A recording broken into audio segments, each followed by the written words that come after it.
The Hunger Games was never about the Hunger Games. It is in Mockingjay that we are able to get to the heart of the series and what it's exploring. War, rebellion, politics, greed, the dangerous edge of idealism, and, ultimately, human nature. That isn't meant to overstate the matter. It's just to say that The Hunger Games is very good at being what it is, a worthy YA franchise. The allegories are broad, yet they resonate and are all too relatable. This is an engaging piece of entertainment, but it's also a story in which the protagonist can be looked at as not just an unlikely hero, but a deconstruction of what a hero is, or is meant to be. Having survived the arena, Katniss finds herself at the center of a rebellion against the Capitol.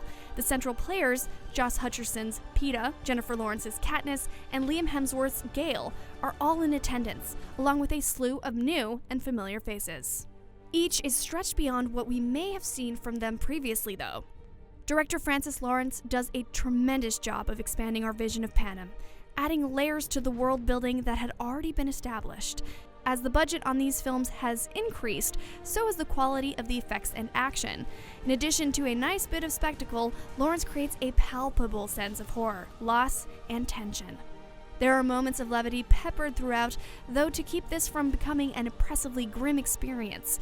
There are one or two instances where the execution feels slightly overblown.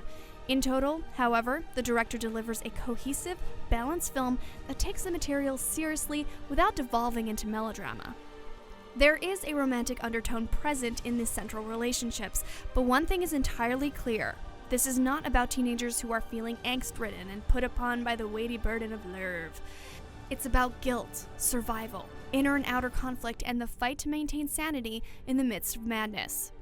There are two significant elements of the novel missing, and splitting the book in two ultimately means that the first film feels like an unfinished story.